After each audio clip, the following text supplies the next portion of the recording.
সালাত মানে ইমান। চারটা দলিল দিচ্ছি, চারটা দলিল। আমি যে মানে গর্জন দেব সালাত মানে ইমান, এটা আপনারা তো নিবেন না, এটা আমার গর্জন নিতে হবে না। আল্লাহ সুবহানাহু ওয়া তাআলা কি বলেন দেখেন।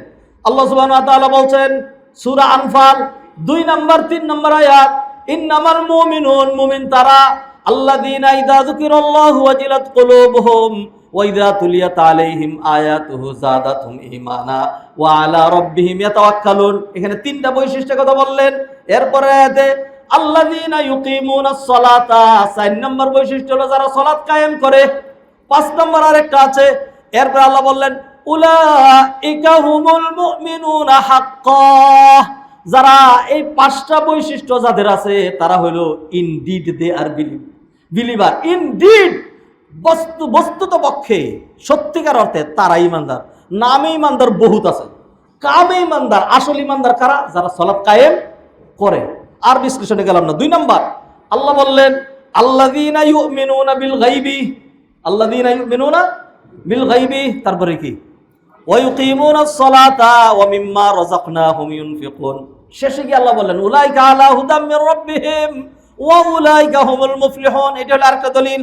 3 নম্বর হাদিস, নবীজি হাদিসে বলছেন বাইনাল ঈমানি ওয়া বাইনাল কুফরি ওয়াশ শিরকি তারকুস সালাত।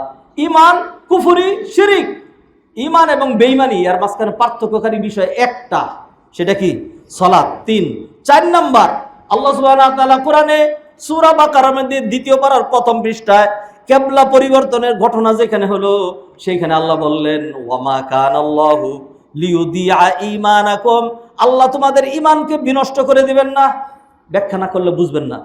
কিবলা নবীজি যখন মদিনায় চলে আসলেন 16 মাস খাড়া উত্তর দিকে ফিরে নামাজ পড়লেন, বাইতুল মুকাদ্দাসের দিকে ফিরে। 16 মাস পরে আল্লাহ আয়াত নাযিল করলেন কদ নারা তাকাল্লুবা ওয়াজহিকা ফিস সামা ওয়া হাইসুমা কুনতুম ফাওয়াল্লু ওয়ুজুহাকুম শাতরা। নবীজি ঘুরে গেলেন, এদিকে নামাজ পড়লেন। এবার অন্যরা তিরস্কার করে শুরু করলো যে বুঝছি এবার তো কিবলা পরিবর্তন করছো, কিন্তু এর মধ্যেই তোমাদের কিন্তু 30 জন মারা গেছে, এখন ওদের কি অবস্থা হবে? ওদের নামাজ তো শেষ, তারা তো কাবার দিকে পড়ে নাই, কোন দিকে পড়েছে? তোমরা যারা বাইসা নিছো তারা এদিকে পড়বা।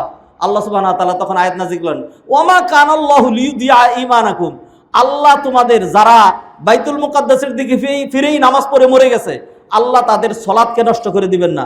সকল মুফাসসিরিন একমত মা কানাল্লাহু লিউদিআ ঈমানাকুম, ঈমান, আল্লাহ এই যে ঈমান ওয়ার্ডটা ইউজ করেছেন, এই ঈমান মানে হলো সালাত। এই ঈমান মানে, তাহলে আল্লাহ নিজেই বলে দিলেন তো সালাত আছে তো ঈমান আছে, সালাত নাই তো ঈমান নাই। আর একটা পয়েন্ট বলবো, সেটা হলো তারকুস সালাতি কুফরুন, সালাতের গুরুত্ব। সালাত ছেড়ে দেওয়া কুফরি, সালাত ছেড়ে দেওয়া কি? কুফরি। তাইলে সালাত থাকলে ঈমান, আর সালাত ছেড়ে দেওয়া কি? সালাতের গুরুত্ব আলোচনা করছি আমি। সালাত ছেড়ে দেওয়া কুফরি। নবীজি কি বলছেন? মান তারাকা সালাতা মুতাআম্মিদান ফাকাদ কাফারা, যে ব্যক্তি ইচ্ছা করে সালাত ছেড়ে দিল সে ফাকাদ কাফারা। এই কাফারার অর্থ কি করব? কাফারার 2টা অর্থ, এর বাইরে তৃতীয় কোনো অর্থ নাই। ফাকাদ কাফারা মানে সে কাফের হয়ে গেল, ফাকাদ কাফারা মানে সে কুফরি করলো। তো এটা দেখারে একদম ইনসাফ ভিত্তিক ব্যাখ্যা যেটা, সেটা হলো যারা নাকি অ্যাবসলিউটলি সালাত ছেড়ে দিয়েছে, 5 ওয়াক্তও পড়ে না, জুমাও পড়ে না, এই ধরনের যারা মোটেও সালাত পড়ে না, এরা একদম কাফের হয়ে গেল। আর যারা মাঝে মধ্যে পড়ে মাঝে মধ্যে পড়ে না, যখন পড়লো তখন তার ঈমান আছে, আর যখন পড়লো না তখন সে কুফরি করলো।